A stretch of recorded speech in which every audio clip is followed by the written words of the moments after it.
once again be the leader in this world and the beacon of hope for every American that lives in your neighborhood, for every American in the United States. So that is my dream. Let's make it a reality.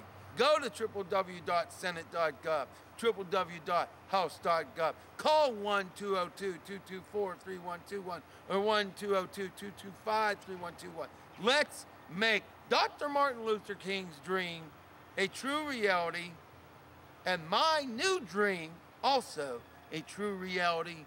Because, you know, whether you live in Pittsburgh, Tennessee, Baltimore, Maryland, California, Los Angeles, San Francisco, New Mexico, Arizona, Las Vegas, Nevada, it does not matter whether you are living on the corner of 10th Street and West, you matter. You're an American. And even if you're in Japan, you matter. You're a Japanese citizen. Because everybody, where you hear this, does not matter. Maybe you're in Africa. Maybe you're in Israel. Doesn't matter who you are, where you are, or what you are. Remember this. Remember that you and humanity really does matter.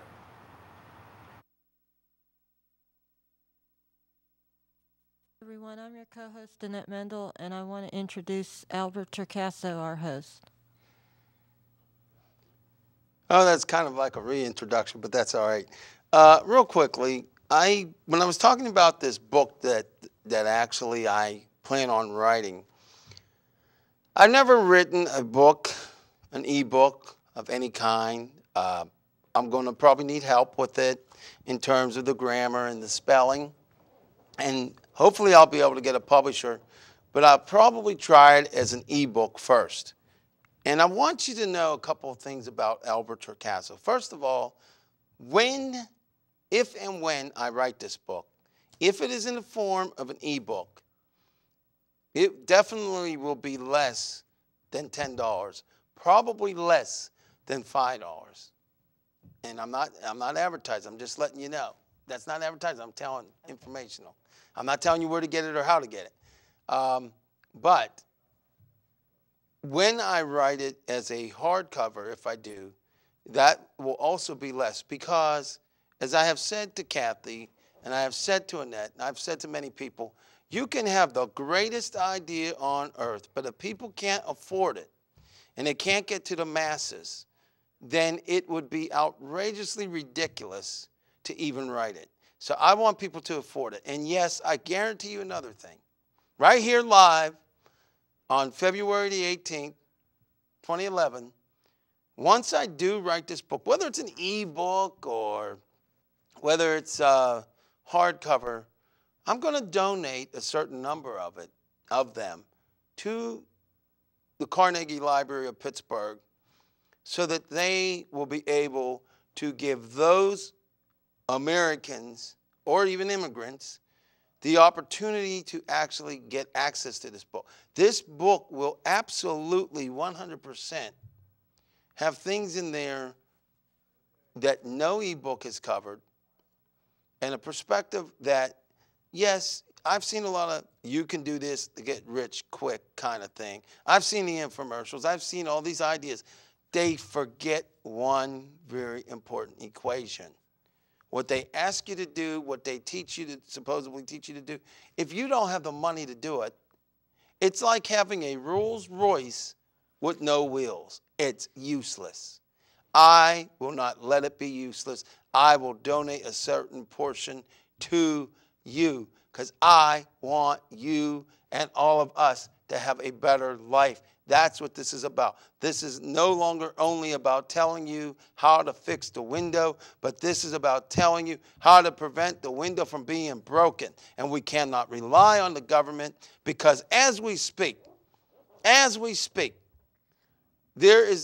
president has said that if Congress does not agree to a budget, that in fact people who get Social Security checks, millions of Americans who are disabled or senior citizens, if the government was shut down due to federal government shut down due to lack of a budget, millions of Americans won't get their checks.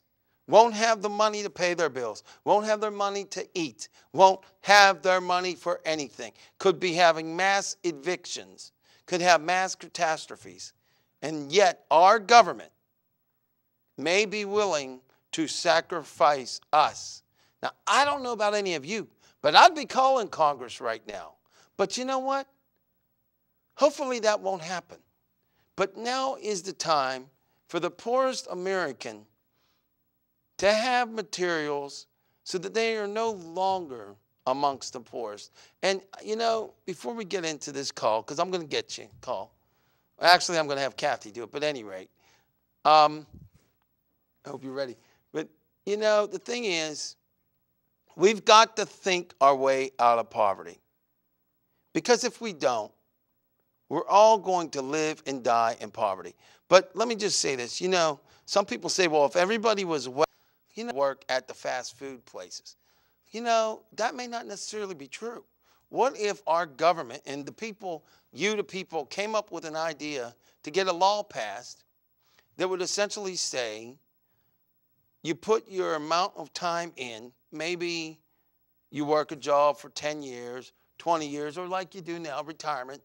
And at the end of that retirement age, you've collected so much money and you've invested in what have you, that maybe at that time you can inherit $1 million or $2 million. Or who's to say? Or maybe if they take off the limits and you call Congress and you say, you know, this $2,000 limits for needs-based senior citizens or needs-based disabled people, that's just unconstitutional. We got to get rid of this stuff. If you call 1-202-225-3121 and you ask for those laws, then maybe the disabled Americans around this nation will be able to start saving $2,000, $3,000, $4,000, $5,000, $6,000, and then maybe they can have money to go to college. But the bottom line is, I don't know what it's going to take, America, but I'm going to work on improving my personal situation, Nora's, Chris's, Annette's, Kathy's, and yours. And I'm not going to stop. If you think I'm a hard rear end now, boy, I'll tell you what. I'm going to think my way out of poverty, and I'm going to be so tough, they're going to think nails ain't nothing but a feather. Just to give you an idea of what I'm talking about here. But I've said enough. Kathy has one call to get. Nora has the second call to get. And then I want to hear specifically Nora's thoughts and Kathy's thoughts on the matters that I've spoken about and their own matters. I'm going to shut my teeth because who's getting the first call? I forget. I'm all. Number one, you're on the Here air. we go, Steve. Go ahead. No, it's not. It's not even 6:30 yet. I got to make you dinner yet. Make me dinner yet? Oh, it's 6:42. No, it's only going on 6:30. 6:42. Oh. Well, she wants to Anyway, go go ahead and talk. So hello to Scott. Well, yeah, well, I'm on the phone right now, so just hold on, okay, please? I'm sorry. Let's see. We all knew who that was. This is the comedy hour. Yeah. Will you talk to us, please? I'm trying to think. Don't rush me. It ain't my fault you talking. You got more to say than the president. Oh.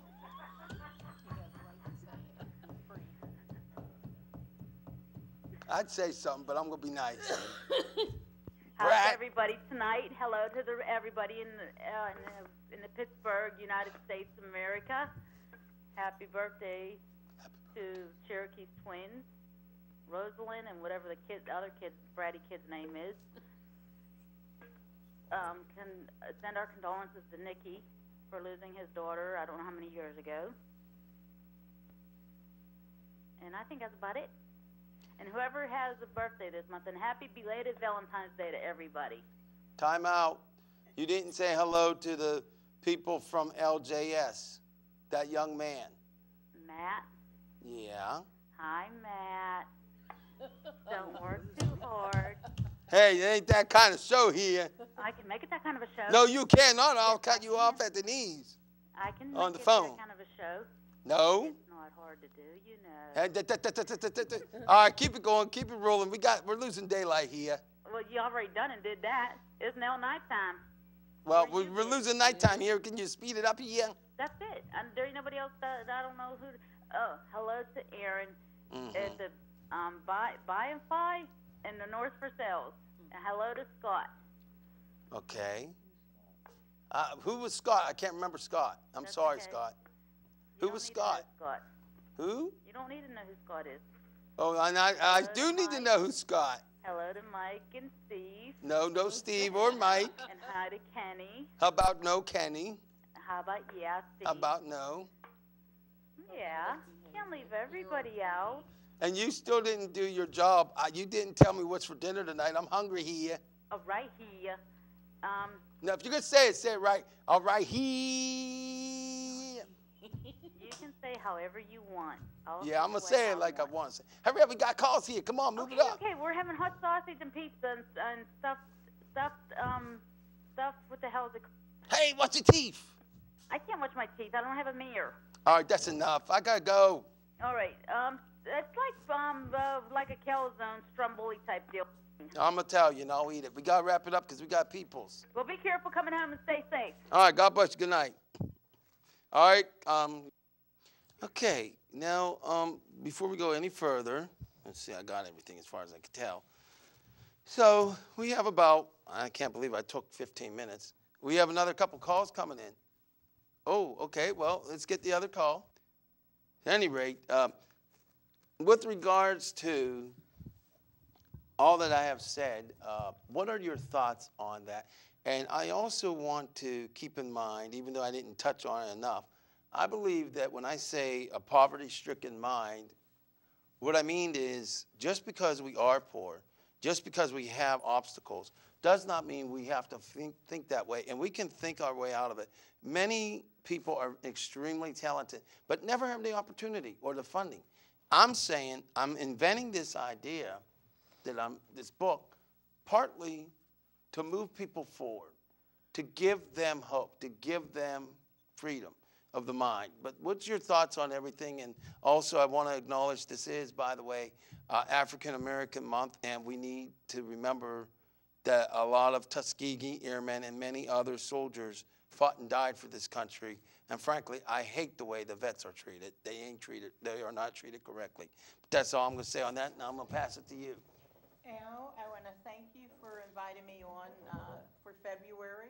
Oh, then you have to hold the microphone. Okay, I'm thank sorry. you. If it wasn't for Yeah, Yuri, bring the phone to you, I sir. just want to thank Yuri for letting me know that I have a mic right here and I must use it. I want to thank Al for bringing me on, of course. This is February, and it's Black History Month, and it's also the 100th anniversary of the Pittsburgh Courier, which I have right next to me. 1910 was when it got started, and of course 2010 made it 100 years old.